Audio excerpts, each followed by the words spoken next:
Halo semua sobat Mas Senang, kali ini kita akan bahas tentang pilih mana antara Bank Jago konvensional atau Bank Jago biasa dengan Bank Jago syariah. Kamu lebih pilih mana dan lebih cocok mana buat kamu? Nah, kita bahas lebih detail dalam video kita kali ini. Nah, kita bahas tentang Bank Jago konvensional dan Jago syariah.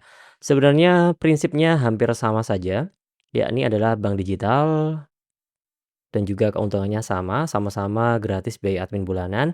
Cuman bedanya kalau Bank Jago ini lebih banyak bunganya ya, daripada Bank Jago Syariah yang menggunakan prinsip syariah sehingga tidak ada bunga. Untuk fitur-fitur dan lain sebagainya sama semua. Jadi, untuk Bank Jago ini fiturnya cukup terbilang lengkap ya. Mulai dari nabung, kantong terkunci, kantong bersama, berbagi, mata uang asing, deposito ada semua. Dan ini cocok sebagai rekening yang bisa kamu manfaatkan untuk investasi, nabung, bisnis, dan lain sebagainya. Dan soal ekosistem pastinya beda. Beda satu aja, kalau di Bank Jago Syariah tentunya nggak berhubungan dengan BFI Finance, itu aja. Sedangkan untuk di Bank Jago konvensional tentunya fiturnya lebih lengkap ya. Karena tidak dibatasi, karena untuk di Bank Jago Syariah itu fiturnya dibatasi. Dan juga kalau kamu pengen memaksimalkan potensi dapat kuota gratis transfer yang lebih besar, tentunya kamu bisa banget pakai Bank Jago konvensional. Seperti yang saya bilang tadi, untuk Bank Jago Syariah itu menggunakan prinsip syariah untuk bisa nabung, transaksi, dan juga atur uang lebih tenang dan juga aman langsung dari aplikasi Bank Jago. Sedangkan kalau Bank Jago konvensional tentunya menggunakan prinsip konvensional. Lebih berfokus pada bunga, jadi kalau kamu memang pengen uangmu bertambah dengan mendapatkan bunga, tentunya bisa banget pakai Bank Jago konvensional. Secara fitur, untuk fitur nabung, kantong, semuanya sama. Kita bisa bikin maksimal sampai 60 kantong Bank Jago yang masing-masing punya nomor rekening tersendiri. Cuman kalau kamu tahu bahwasanya Bank Jago dengan Bank Jago Syariah itu ada perbedaan di 3 hal. Nah, di 3 hal ini salah satunya adalah di sistem level, di mana kalau Bank Jago konvensional itu bisa dapat kuota gratis transfer yang lebih banyak. Bisa sampai 150 kali kuota gratis transfer yang bisa kamu dapatkan kalau kamu pakai Bank Jago konvensional ya. Di mana paling kecilnya adalah dapat 3 kali gratis transfer dan juga top up e-wallet.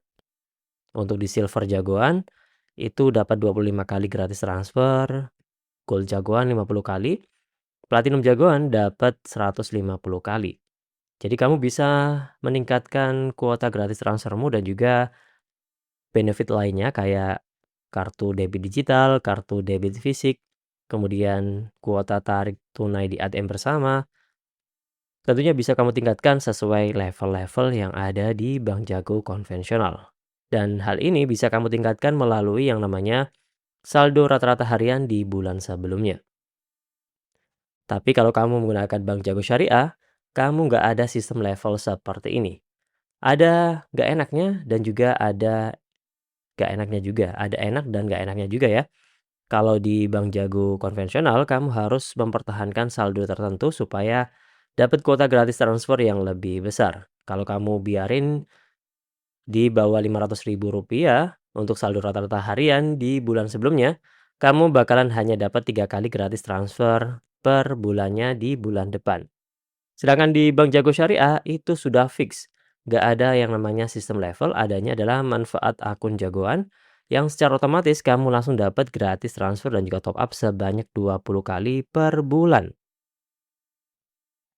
Dan ini tanpa syarat macam-macam. Kamu langsung otomatis dapat kuota 20 kali gratis transfer dan juga top up e-wallet, 3 kali gratis tarik tunai di ATM, 1 kali gratis kartu debit fisik, dan juga 1 kali kartu debit digital yang secara langsung bisa kamu aktifkan.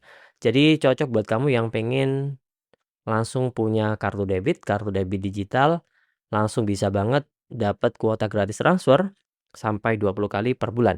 Dan apakah bisa ditambah, Bang? Bisa, cuman kalau ditambah pun mentok-mentok hanya sampai 30 kali per bulannya.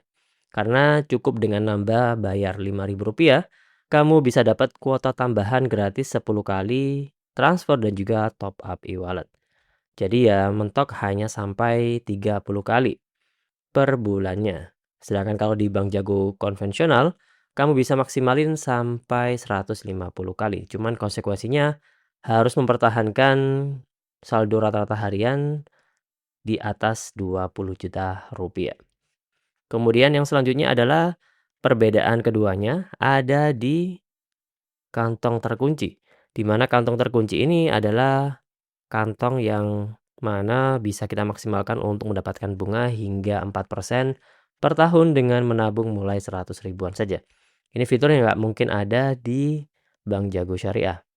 Cocok buat kamu yang pengen muter uang, bisa banget pakai kantong terkunci ini ataupun kantong deposito. Kalau deposito masih ada ya di Bank Jago Syariah.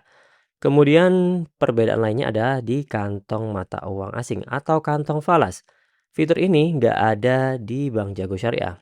Jadi kalau kamu pengen nabung mata uang asing, kamu nggak bisa pakai Bank Jago Syariah. Harus pakai Bank Jago konvensional sehingga kamu bisa jual beli mata uang asing, USD, dolar Amerika, dolar Singapura, yen, kemudian juga euro, dolar Australia di aplikasi Bank Jago. Kalau di Bank Jago Syariah, tentunya fitur ini tidak akan pernah kamu temukan. Di sini hanya ada kantong nabung bayar, kantong bersama berbagi, deposito syariah, kantong RDN ini juga ada di kantong Bank Jago konvensional.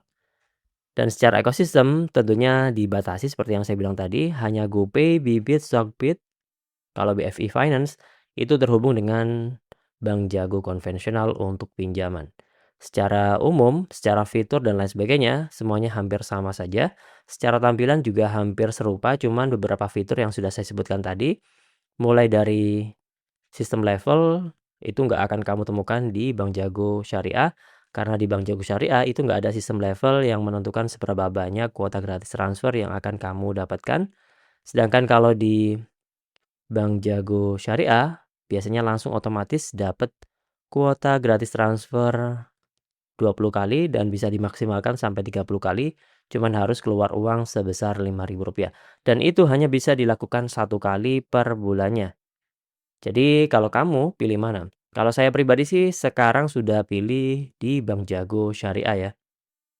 Karena saya kurang mencari bunga, jadi saya prinsipnya Bank Jago yang saya gunakan ini bisa untuk transaksi, bisa request kartu debit, bisa request kartu virtual, sehingga bisa saya gunakan untuk berbagai hal yang saya butuhkan.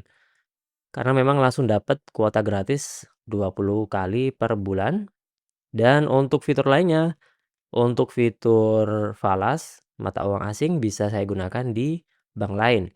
Kayak di aplikasi MyBCA juga bisa memanfaatkan fitur falas atau menggunakan aplikasi Blue BCA Digital. Dengan Blue Falas, kita bisa jual beli mata uang asing tanpa harus punya Bank Jago konvensional.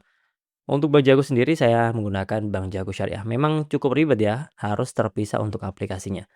Dan untuk fitur kantong emas juga ada baik di Bank Jago Syariah ataupun Bank Jago konvensional untuk investasi emas, jual beli emas digital langsung dari aplikasi Bank Jago yang kamu gunakan. Oke, sekian pembahasan kita kali ini. Kalau kamu pilih mana? Bank Jago Syariah atau Bank Jago konvensional? Tulis di kolom komentar ya. Dan apa pendapatmu tentang Bank Jago Syariah dan juga Bank Jago konvensional? Kalau ada pertanyaan atau tambahan bisa langsung tulis aja di kolom komentar. Dan sampai jumpa di next tutorial.